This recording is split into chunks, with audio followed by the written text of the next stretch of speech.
Magandang umaga po mga kababayan, mga ka-DDS na sa Luzon, Visayas at Mindanao. Ganon din sa ating mga kababayang OFW at seafarers sa iba't ibang mga bansa at yung mga kababayan nating permanent resident na sa bansang kanilang tinutuluyan. Magandang umaga po and welcome to my YouTube channel, Dr. Rizal Bonifacio. So sa umagang ito, gusto ko lang pong talakayin una yung panibago at pang-apat na sunod na pagkakasuspindi po sa ating TikTok account, no? Niyang TikTok during doon sa ating live broadcast kahapon ng umaga. So kailan lang po tayo ay nasuspindi rin, no? Na sa pangatlong pagkakataon at suspended tayo for 7 days at kahapon lang po tayo nag-resume. Yan, no?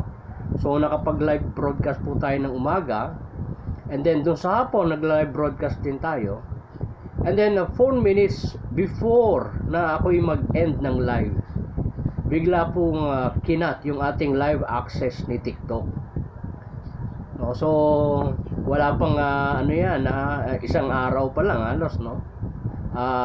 Yan po kasalukuyan nating tinatalakay yung patungkol doon sa third impeachment complaints na ipinail ng mga ipokritong pari ng Novaliches, no?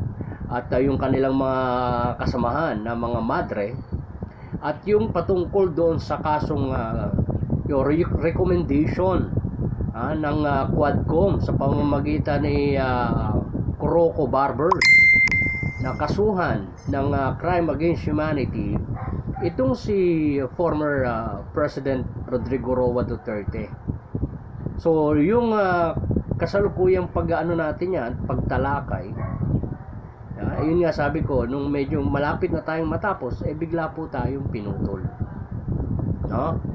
So anyway, bago po natin talakayin ng gusto yan, inaanyayahan ko kayo na yung mga hindi pa nakasubscribe, mag-subscribe po kayo sa ating channel at paki-tap na rin yung notification bell, yung paki-like na rin po at i-share, no? So patulong na lang. Anyway, so let's go on with the discussion, no? Tinalakay kasi natin yung tungkol dun sa third impeachment, na kung saan ito isinampa o isinabmit o ifinail nitong kaparian o arsobispo ng Novaliches. Now, yung grounds na sinasabi nila, kasi ito ay nakapaloob din dun sa betrayal of public trust, no? Pero ang sabi nung pari na nagrepresent doon sa filing, yung submission of impeachment complaints or third impeachment complaints against BP Sara was based on moral grounds. Yan. So moral grounds daw. So yun po yung nakakatawa, no? Yan po yung ating tinalakay kahapon at ngayon medyo tatalakayin din natin ng saglit, ano? On a summary na nagtataka ako paano naging moral ground. Saan kumuha ng kapal na mukha itong mga ipokritong pari na ito at mga madre para magsabi na kaya sila nag-file ng third impeachment complaints against BP Sara is because of the moral ground?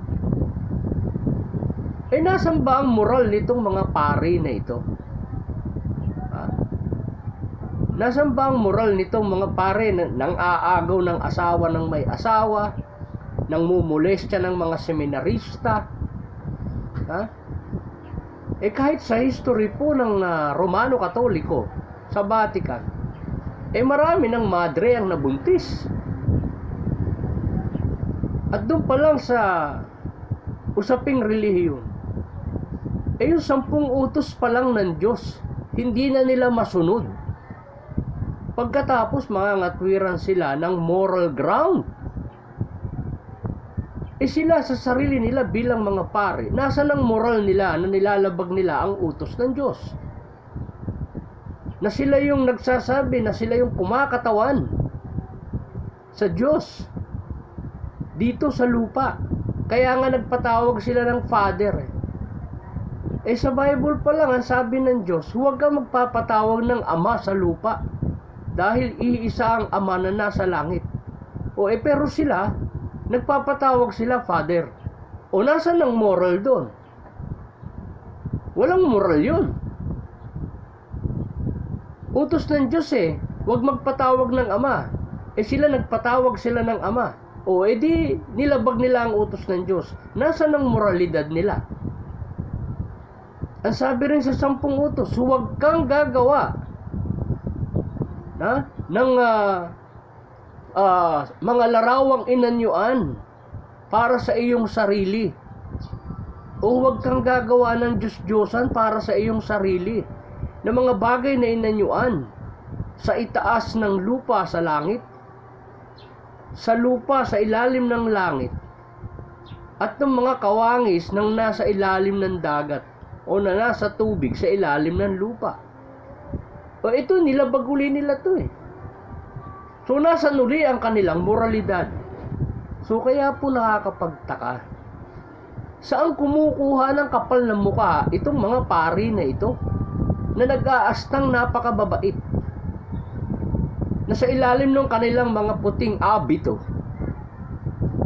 nakatago ang mga karumaldumal na pinaggagawa nila, paglabag sa utos ng Diyos. At paglabag na rin sa batas ng tao. Isipin mo yung mga agaw ka ng asawa ng may asawa, kagaya nung ginawa nung pari sa Pampanga, na habang nasa abroad yung asawa, kinakalantari naman yung babae hanggang sa sila'y nahuli. Nasaan ang moral ground ninyo, mga pare? Ang kapal ng mukha nito, mga pare, ng arsobispo ng Novaliches na ito. Itong mga nagsipag-file, yan po ang pinatutungkulan natin. Dahil kahit pa paano may paring matino. Pero itong pare na nag-file, yung grupo na nag-file ng third impeachment, saan kayo kumukuha ng kapal ng mukha ninyo? Yan ang pinagtataka ko. Pero yung babayaran kayo para mag-file, hindi na ako na magtataka dyan. May humihingi nga sa inyo ng pajero para may service kaya kung kayo babayaran at nagpapagamit para sa salapi, hindi na ho ako magtataka dyan. Dahil unang-una, wala nga kayong moralidad. Pagkatapos, gagamitin yung dahilan, yung moral grounds to impeach BP Sara Duterte. Anong klaseng moralidad yung ipapakita nyo sa tao o pinapakita nyo sa tao na yung mga nakikiapid na politiko iniyayakap ninyo? Si Leila de Lima na self-confess na nakiapid, ina-adore pa ninyo. Kinakampihan ninyo, kinakanlong ninyo, nakikiapid yan. Nasaan ang moralidad ninyo? Yung mga magnanakaw sa gobyerno, yung mga korap, yung mga drug lord, tumatanggap kayo ng abuloy mula sa mga masasamang pera. So pagkatapos yan po yung ating tinalakay kahapon na siguro hindi nagustuhan nung mga nag-finance dito sa mga pari na ito para mag-file ng third impeachment. Isa po sa nakikita kong dahilan yan, yung ganyang klase ng pagtalakay ko. At doon naman sa privilege speech ni Croco Barbers na kasuhan daw si FPRRD ng crime against humanity. Dito po nagpapakita ng katangahan, kabubuhan itong Quadcom. At pati yung mga abogado dyan, na nakakatawa na lang na sila mismo ginagawa nilang tanga at gago ang sarili nila. Mga abogado yan. Hindi nila naintindihan yung mga elemento ng crimes against humanity. Basta na lang sila sumusunod dahil din sa pera. Dahil kasama sa plano yan eh. Wala na silang mapuntahan, hindi na sila maka-atras dahil natanggap na nila yung perang para sa kanila, yung bayad. So, pasubuan na para sa kanila yung ginawa nila na yan. Na kahit hindi nila nauunawa yung mga elemento ng crimes against humanity, eh, tinuloy pa rin nila. Kasi ang main purpose po talaga niyan is, number one, i-trigger ang International Criminal Court na buksan ng investigation muli laban kay PRRD. Dahil 2 beses nang dininayed yung appeal ng gobyerno. Dahil wala eh. Useless eh. Time consuming. Not worthy to be investigated. Pagkatapos ngayon, gumagawa sila ng paraan. Kasi nga, alam nila, there is no jurisdiction. Ilang beses nang sinabi sa kanila yan ng Solicitor General mismo, si Solgen Guevara. Ilang ulit nang sinabi sa kanila yan na hindi mananaig ang ICC investigation against PRRD sa Pilipinas because the Philippines is no longer a member state sa ICC. So ayaw nilang gumibak. Kaya yung inimbitahan o yung binayaran ni Martin Romualdez na ICC investigator na dinala dito sa Pilipinas at ngayon ay nanunuluyan sa presidential suite doon sa 5-star hotel na pag-aari ni Zaldico diyan sa Pasig along Ross Boulevard o yung Midas Hotel. Yan po, pag-aari ni Zaldico yan. Nandiyan dyan po yung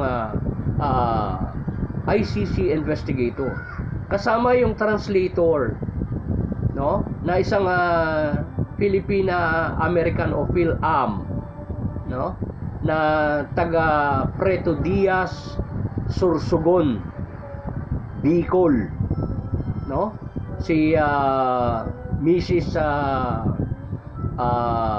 ano to, Destura,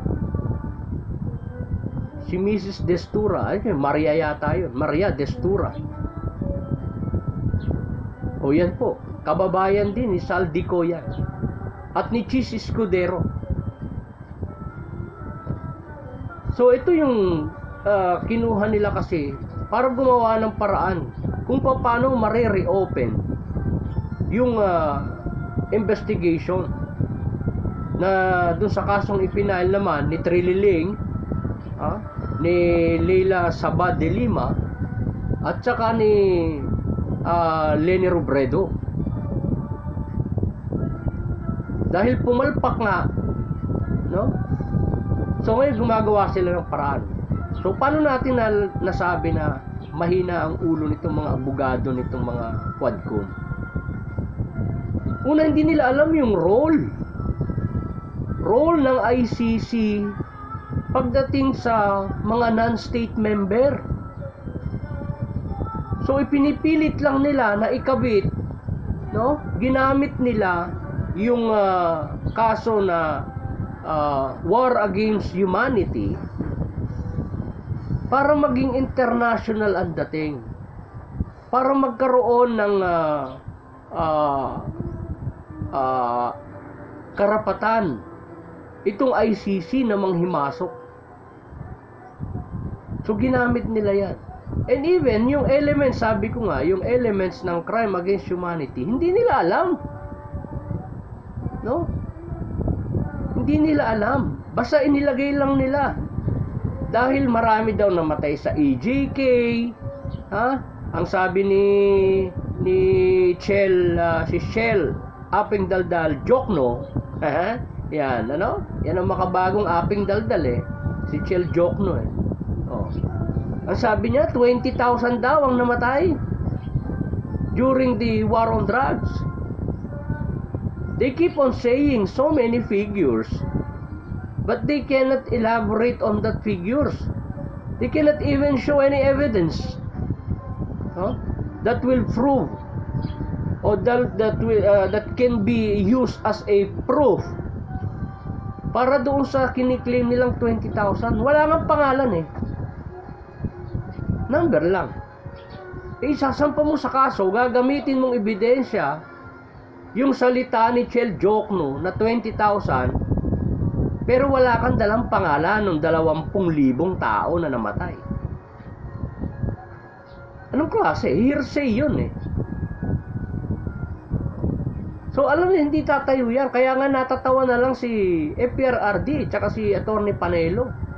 Dahil mga walang utak itong mga to, mahihina ulo. Naturingan mga abogado, palibasa. Pagkatapos pumasa sa bar, hindi nag-practice. Bakit hindi nag-practice? Mahina ulo eh.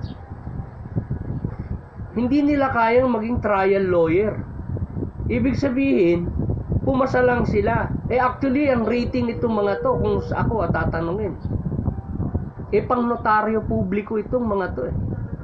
Si Raj Gutierrez, si Jerbil Luistro, si Acop, na dati pang general, dating hepe ng CIDG, sa drug enforcement. Pang notaryo publiko ang kaalaman nitong mga ito. Kaya hindi sila nag-practice eh. Ginawa nila para kumita na lang sila ng malaki. Nagpolitiko na lang sila. O at least kada hearing, meron silang kinikita. Para silang mga board of directors ng isang kumpanya na sa tuwing magkakaroon ng sesyon, meron silang natatanggap na pera. So ganyan ang nangyari dyan sa mga abogado ng Quadcom. Magpapile ka ng kaso, magsasuggest ka na hindi mo naiintindihan yung kasong ipapile mo, ni yung mga elements of the case or elements of the crime committed. Ang pinaka-basic po na elemento ng crime against humanity yung widespread attack. Widespread attack on a civilian populated area. At yan po ay nagaganap lang kapag sa panahon ng gera o panahon ng mga invasions, kagaya ng ginawa ng Amerika sa Iraq. Yan po, crime against humanity yan, dahil walang sinino yung bomba eh. Sanggol, buntis, bata, matanda, babae, lalaki, dalaga, o kung paano PWD, wala pong sinisino.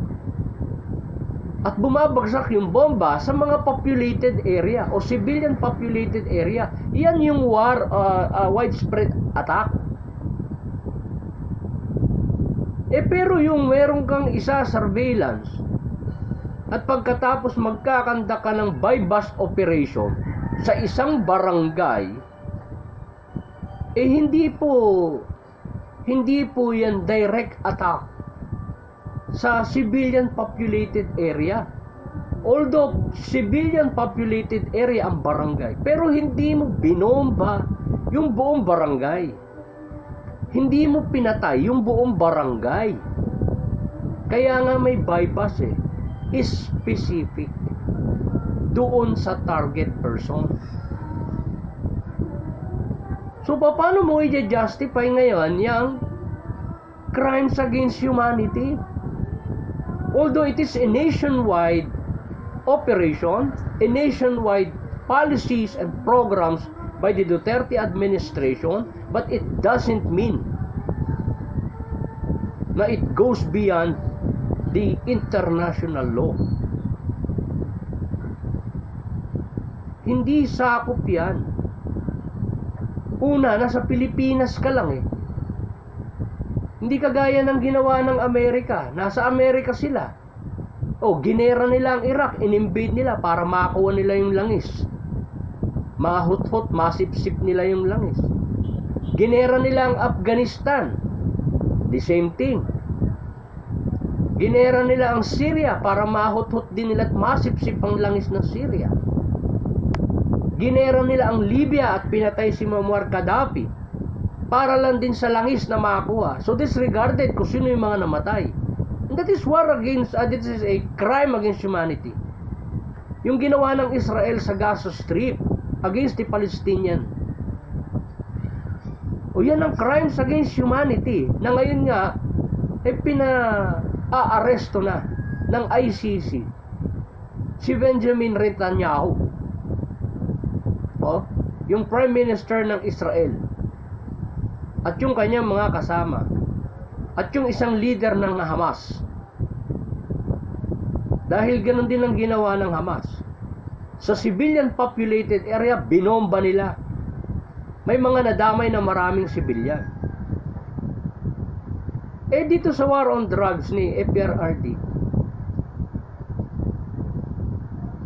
pinasabi lang nila talaga namang civilian yung target. Di po ba? Civilian yung target Drug pusher, drug addicts. Yung drug lord, civilian din yan Pero may nakakuha mga men in uniform, nakita nyo naman, mga police protector. Mga politiko. Kahit politiko, that is civilian in nature. Pero very specific. Nung humuli ba sila, yung mga pulis, nung nagbypass ba sila sa isang barangay, pinatay nila lahat ng mga tao sa barangay. Para sabihin na meron ng violation of international law o yung crimes against humanity. Sa dami ng barangay kung saan nag-operate, bakit buhay pa yung mga kapitan? Sa amin dito, nung nangyari yan, incumbent ang mother ko sa barangay, incumbent yung mga kasama niyang kapitan. Hanggang ngayon, nandiyan sila buhay. Pero ang daming nahuli dito. At hanggang ngayon, nagbalikan na yung iba. Last week lang, may nahuling isa. Pero marami pa rin nag-ooperate ng droga dito. So, paano tatayo yung crime against humanity? Kaya sabi ko, hindi pinag-aralan ito mga abogado na ito. Basta sumigil lang sila dahil bayad na sila.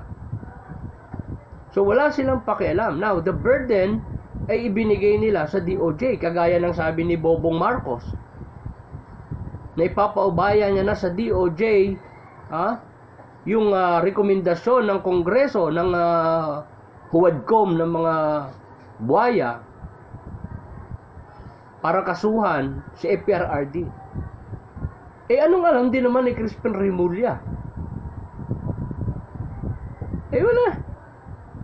Wala naman. Ano bang alam ni Crispin Remulla? Ang alam lang ni Crispin Remulla ay kung paano iligtas yung kanyang anak sa tiyak na pagkakakulong. Kung paano doktorin yung mga ebidensya ng pulis para humina ang kaso at mapawalan sala yung anak niya. Sa kabila ng pagkakahuli o yung possession of 1 kilo marijuana na imported pa. So anong gagawin nila dyan? Hindi po tatayo yung kaso na yan. So kahit anong gawin nila dyan, kaya pinagtatawanan na lang sila. Hindi nila pinag-aaralan Una, hindi sila pamilyar doon sa kaso. Alam nilang banggitin. Maaring napag-aralan nila sa law. Doon sa international law. Nandoon yung crime against humanity na kaso. Pero hindi nila naunawa. Hindi nila inunawa. Ano ba yung mga elemento? Kapag kulang bawat batas po kasi, bawat krimen o yung bawat kaso na isasampa ng mga pulisman, sibilyan o abogado ang magpapile ng kaso laban sa ibang tao, pinag-aaralan ng abogado kung yung mga elemento ba nung kaso na yan o nung krimen na yan ay may presensya.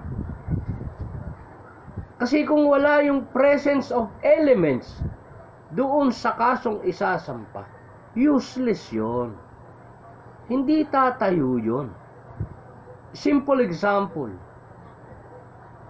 kinasuhan ka ng estafa dahil may inutang ka. Kaya lang, meron kang mga previous payments.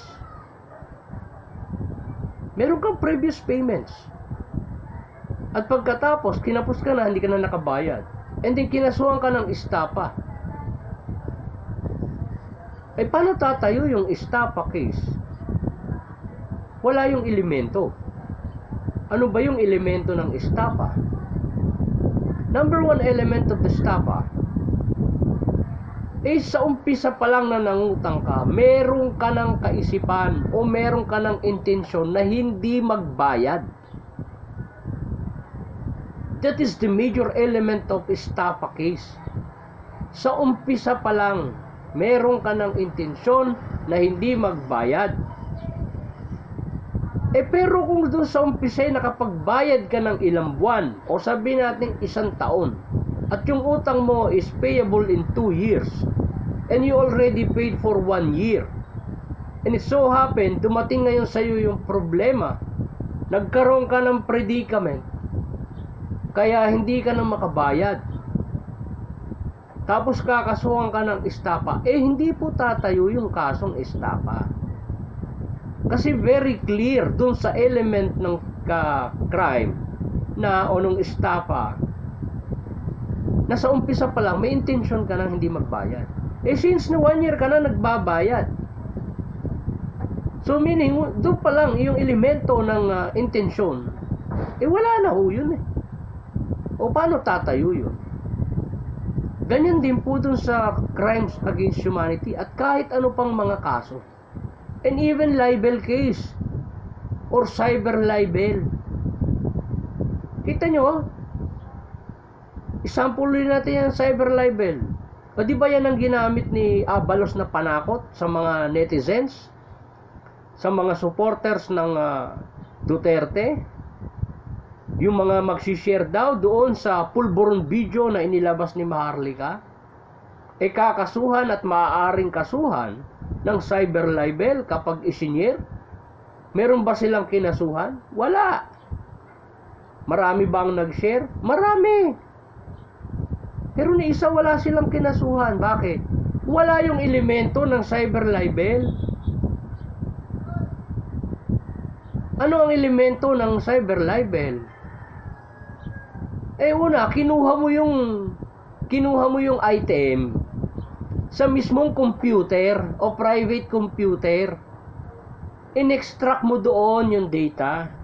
In-extract mo doon yung item mula sa computer. Ninakaw mo. At saka mo ngayon inilabas and naglagay ka ng mga malicious nagkaroon ka ng malicious intents. And that is a cyber libel. Since hindi naman galing yung video na yon sa kung kanino mang computer, kahit sa gobyerno natin, at yan ay galing sa ibang bansa, kaya wala silang nakasuhang cyber libel. Bakit? Dahil wala nga po yung elemento. So ngayon, gusto nilang kasuhan si FPRRD ng crimes against humanity, wala rin yung elemento. Una, nangyari yung war on drugs sa Pilipinas lang. Pangalawa, bilang Pangulo ng Pilipinas,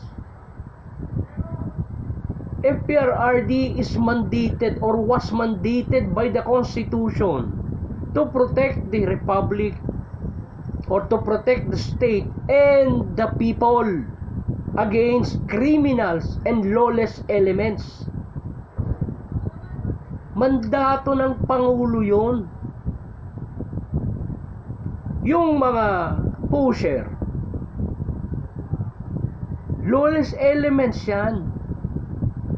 Yung drug addicts, lawless elements yan.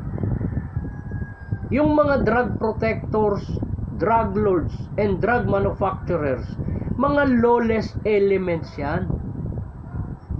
Mga criminal yung mga yan. Kaya dyan tayo pinoprotektahan o pinagtanggol ni FPRRD. Yung ating mga kabataan at yung mga mamamayan sa bawat komunidad, pinoprotektahan lang laban sa mga lawless elements and criminals na yan. Nang dahil dyan sa penetration or severe spread ng droga sa Pilipinas. So paano ngayon nila sisirain o paano nila ngayon babanggain yung mandato ng Pangulo na mismo konstitusyon ang nagbigay? Sabi nga enshrined by the Constitution. Ipinagkaloob yan ng konstitusyon sa sino mang Pangulo. Nagkataon si FPRRD ang Pangulo noon. At yung war on drugs is a policy, a government program to protect the people and the state, to uphold the constitutional rights of the people. So para sirain nila yan using this crime against humanity case, kailangan nilang baguhin ang konstitusyon. Alisin nila yung mandato ng presidente. Ilagay nila sa mandato ng mga buwaya. Yan ang dapat munang gawin nila. Hindi ho tatayo yung kaso na yan. Talagang pagtatawanan lang sila dyan. At kahit ang ICC, hindi makikialam dyan. Ang dami lang lumalabas na mga bali-balita na gawa daw ng ICC. Pero tayo, duda dyan.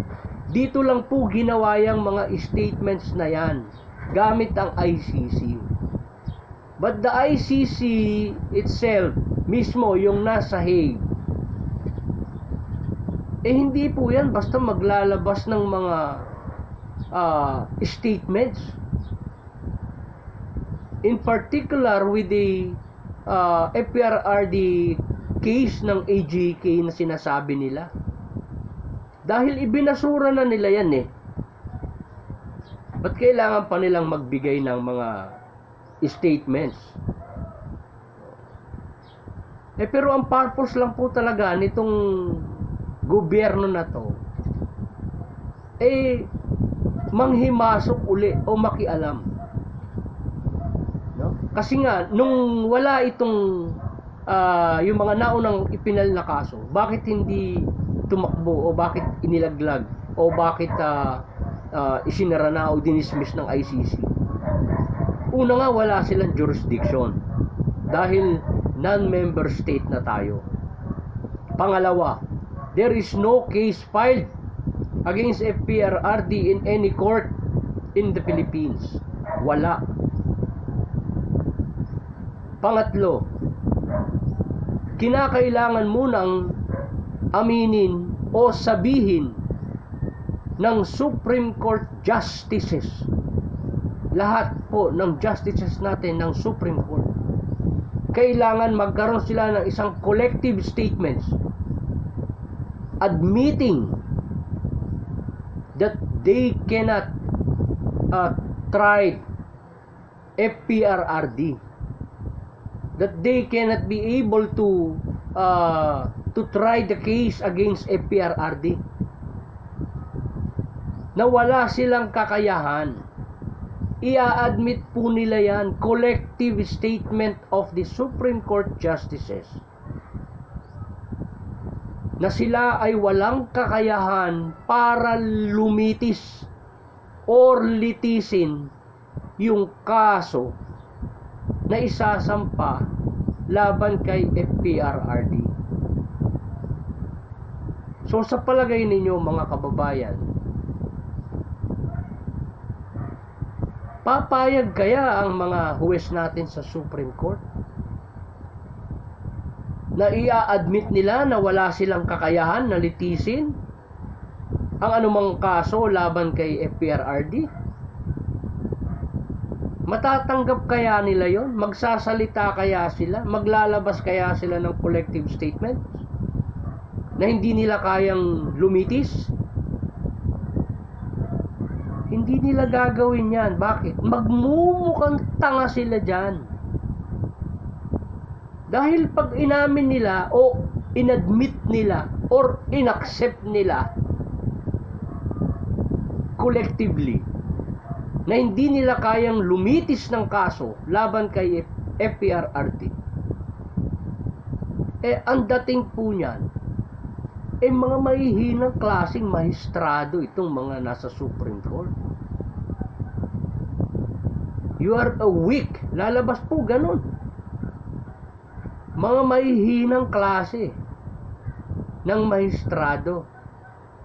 Dahil hindi kayang litisin yung kaso ni FPRRD. Pero bakit ganun ang kailangang mangyari? Dahil sa pag-admit pa lang ng Supreme Court justices na wala silang kakayahan na litisin ang kaso ni FPRRD, that's the time. Yan po yung magiging signal na pwede nang makialam ang ICC.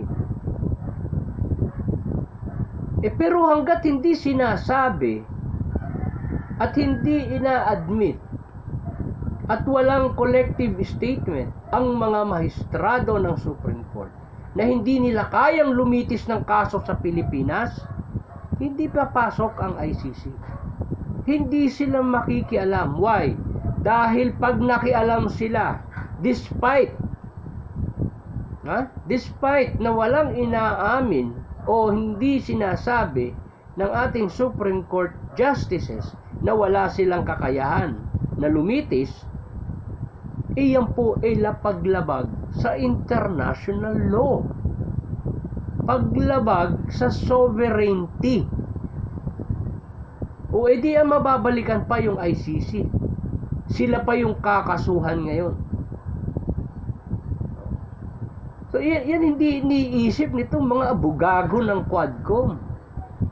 Dahil nga pera yung kanilang habol, yung ibibigay sa kanila. Kailangan nila ngayon dahil magi-eleksyon. At yan inamin naman yan ni Joel Chihuahua according to Vice President Sara Duterte. Wala na sila eh. There's no turning back para sa mga buhaya na yan ng Quadcom ng Kongreso. There's no turning back. So kaya ito itinuloy ko lang po dito itong pagtalakay na ito.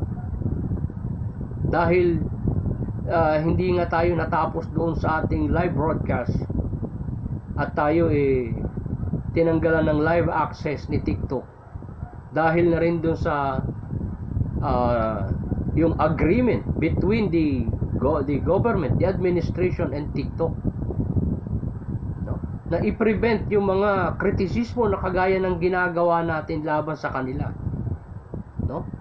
Pinipigilan po nila tayo, particular ako, pinipigilan nila ako na makapagpaliwanag sa ating mga kababayan patungkol dun sa mga malalaking issues na may kinalaman sa politika. So yung ginagawa nating pagpapaliwanag, ito po'y nakakapagbukas ng kaisipan ng marami. At iyon ang kanilang pinipigilan. Dahil gusto nila na mapaniwala ang maraming mamamayan sa kanilang mga kasinungalingang ginagawa. At gusto nila doon manatili ang ating mga kababayan sa kasinungalingan nila, sa mga fabricated evidence na ginagawa nila. At tulad yan, yung sa impeachment ni BP Inday, saan kumuha ng evidence yung mga ipokritong pari na yan ng Novaliches at mga madre? Saan kumuha ng mga evidence yan? Diba dyan lang din sa yung mga fabricated statements dyan sa Quadcom. Hindi rin tatayo yan. Dahil fabricated nga eh. Paano tatayo yan? Alam nyo po ba, lahat ng ipinel nilang impeachment complaints, yung una, dun sa grupo ni Terrorista Ontiveros at nila Percival Cerdanya, si ano yan, ang tawag to, parang boy tanga, no? Kita nyo yung itsura, no? Parang boy tanga eh. Ngiwi na yung bunganga, ang pangit pa na itsura ng mukha, parang cartoons, no? Na yung kanilang spokesperson na kinuha, no? Eh si nakikiapid, adulterer, self-confessed adulterer, Leila Saba de Lima. At kasama uli ang mga ipokritong pare at mga madre. Nagkukunwaring maka-Diyos. Pero niyayakap yung mga adulterer. Niyayakap nila itong mga ito. Niyayakap nila ang mga terorista. Anong klaseng maka-Diyos yan? Ibang Diyos nitong mga to. At dahil basura yung inilagay nilang, yung naunang impeachment complaints ng grupo ni Terrorista Ontiveros, basurang basura, ayun, nandoon na po sa kamay ng basurero. Yung pangalawang impeachment naman, nito ng Kamatayan Black, na pinaganda pa nila ang presentation. Isipin nyo, mga terorista, ginamit pa ang kwarto ng Kongreso, na ang pinagpatayo niyan ay galing sa kaban ng bayan. At ngayon, yung mga pumapatay sa mamamayan, siya nila ngayon ang pinagagamit niya sa kwarto na yan. Nag-press conference pa. Betrayal of public trust. Ipinokos daw nila para madali. Hinati sa 3 kaso yung betrayal of public trust. Hinati sa 3 rason. Pero anong nilalaman? Asihul, kabuuhan. Yan po is not, yung kaso ng betrayal of public trust na ipinail nitong Kamatayan Black.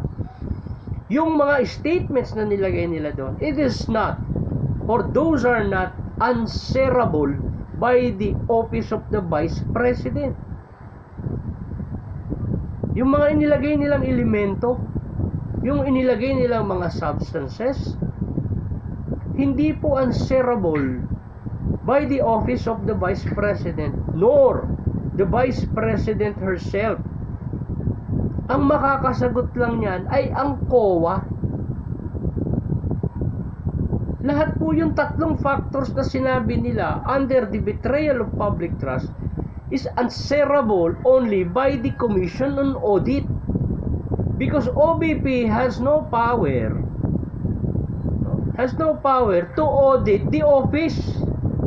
Dahil hindi naman auditor ang OBP. So, paano nila sasagutin? Trabaho ng COA yun eh. So, kaya nga hanggang ngayon, hindi nila malaman kung paano nila itutuloy yung impeachment.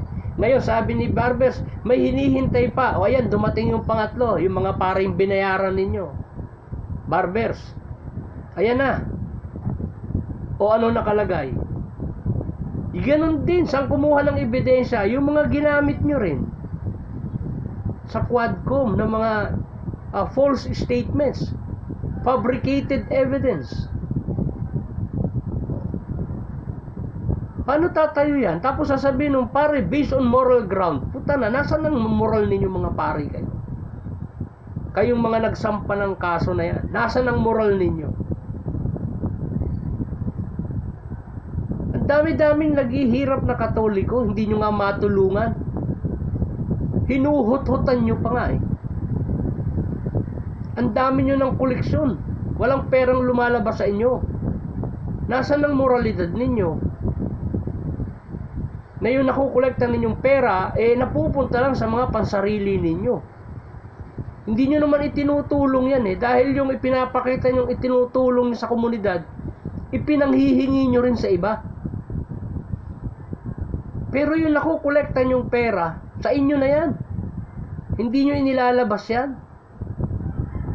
Nasaan ang moralidad ninyo, mga pare kayo na nandiyan sa Novaliches na yan? Kayong mga madre. Pagkatapos ngayon, mag-aaya kayo ng rally-rally dyan sa EDSA Shrine. eh magtututuwad kayo dyan. Ha?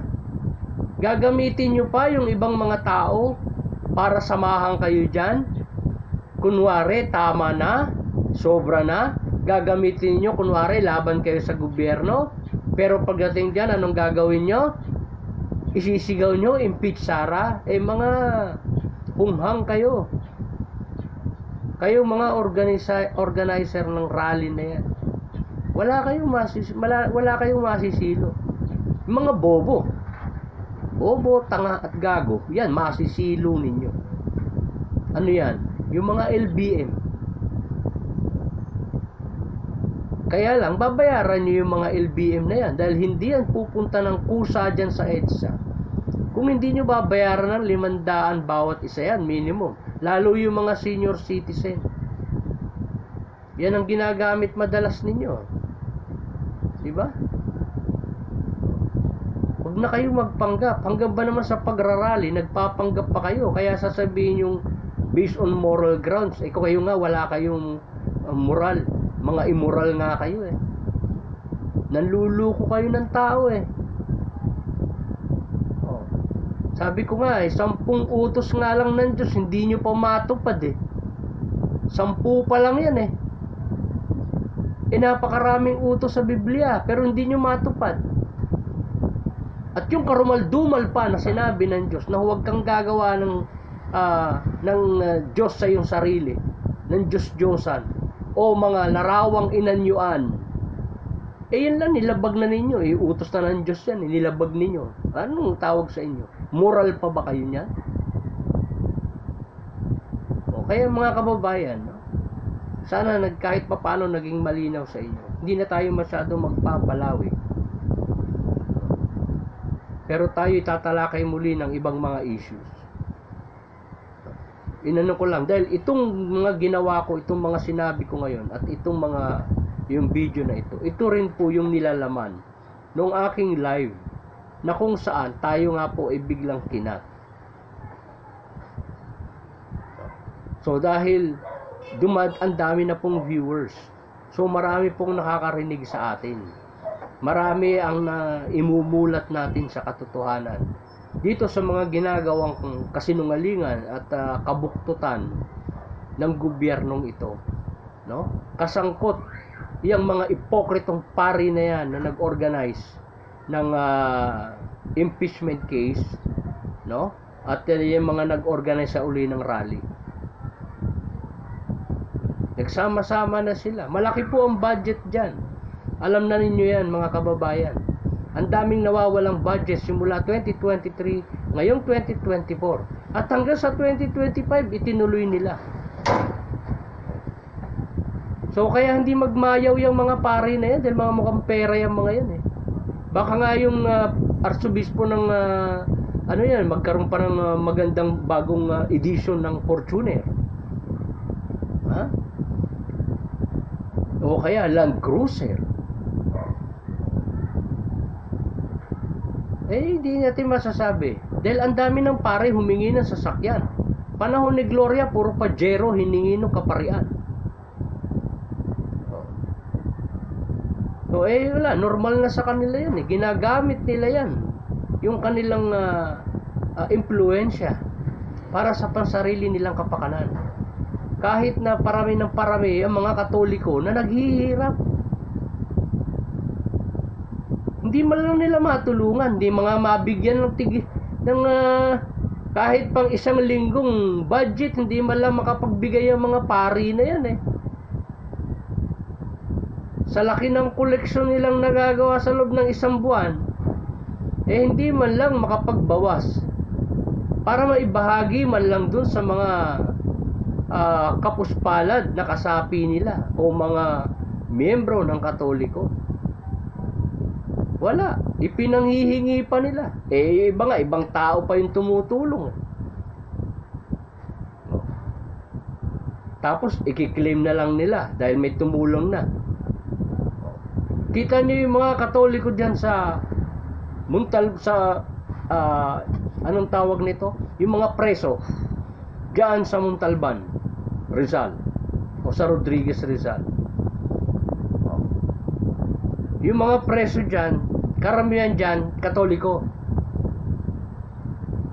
May natulungan ba yung pari dyan na bumawas sila sa sarili nilang pera sa koleksyon para maibahagi din sa mga preso at matulungan nila? Wala.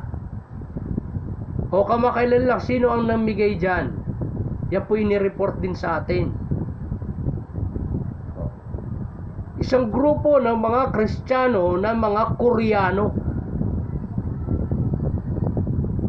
Koreano na ang sekta ay mga Christians. They are not Catholic.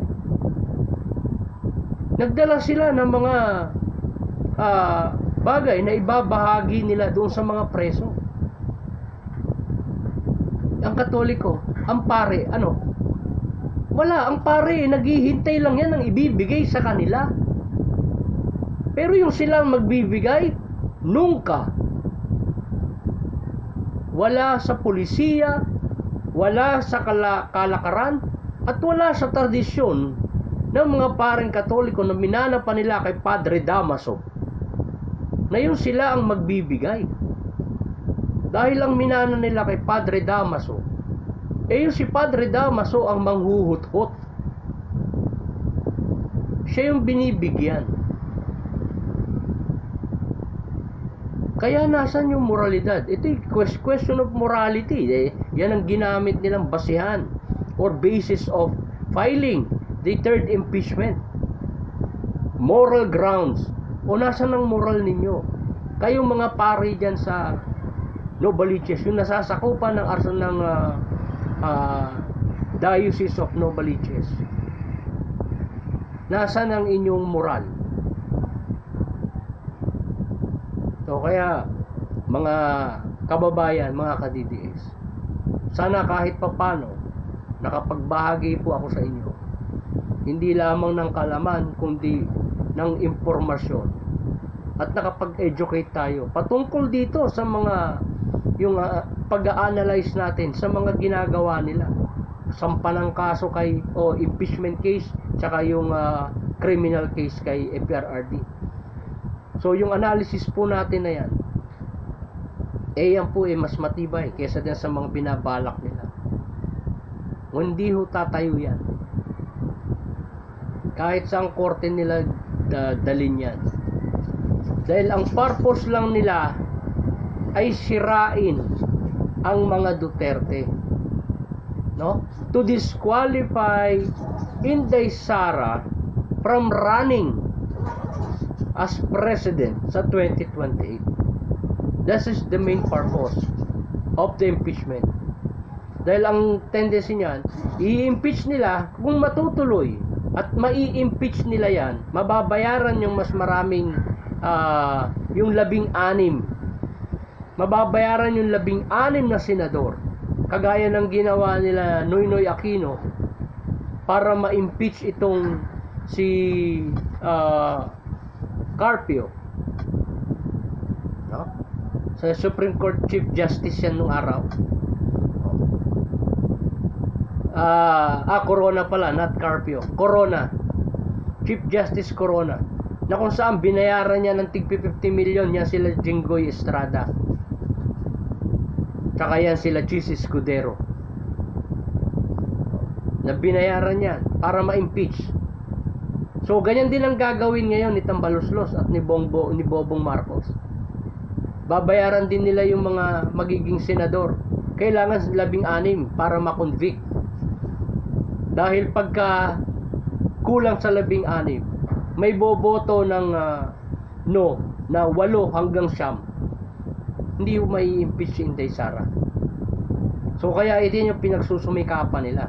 At pagkatapos, kung sakali granting ma-impeach si Inday Sara bilang Vice President, sasabayan nila ng kaso ng plunder.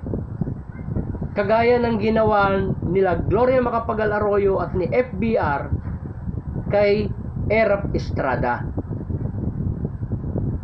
Pinaalis muna nila sa pwesto, tsaka nila kinasuhan. O kaya nakulong. So ngayon, hindi na siya pwedeng tumakbo sa kahit anong posisyon sa gobyerno. Yun ang gustong mangyari ni Tambaloslos at ni Bobong Marcos. Dahil sa ganun lamang paraan sila makakapanatili sa pwesto. Now, against PRRD, the same thing. Kasi yung crime against humanity, kapag na-convict, hindi ka na rin pwedeng tumakbo sa kahit anong posisyon sa gobyerno. The same yung purpose niyan. Takot na takot sila sa mag-ama, lalo nung in-announce ni PRRD na yung possibility by 2028 na magkaroon ng Duterte tandem. Presidente Duterte, Vice President Duterte. Yan ang ayaw nilang mangyari. Dahil oras na mangyari yan, tapos na yung kaligayahan nila. Lahat yan sila babalikan, lahat yan sila kakasuhan ng plunder, ng mga pagnanakaw, malversation ng public fund, graft and corruption. Iilitin ang lahat ng kanilang mga ari-arian. At ang iba niya sigurado mag-aalisa na ng Pilipinas at magtatago sa kung saan sa mga bansa. Huwag lang makulong. At kung maaprubahan pa yung death penalty, maibalik. Diyan sila natatakot. Dahil sila ang magiging sample. Sila ang magiging huwaran ng pagbabalik ng death penalty sa Pilipinas. Yan po ang iniiwasan nila. Dahil sipin nyo yung kaban ng bayan magmula 2022 June hanggang sa kasalukuyan, wala na po, lustay na lustay talaga. Ayuda na lang ang ibinibigay sa tao. Wala nang iba. So kaya sana mamulat yung ating mga manunood dito, yung ating viewers. At again, bago po tayo magtapos, inaanyayahan ko po kayo mag-subscribe, no? At paki-hit na rin yung like and share. Ano po? Again, maraming salamat mga kababayan, mga ka-DDS, at sa Luzon, Visayas, Mindanao, sa ating mga OFW at seafarers, at yung mga permanent residents na numpas ang kanilang tinutuluyan. Maraming salamat po sa inyo, no? At tayo mag-upload uli na panibagong pagtalakay sa mga issue. Thank you again.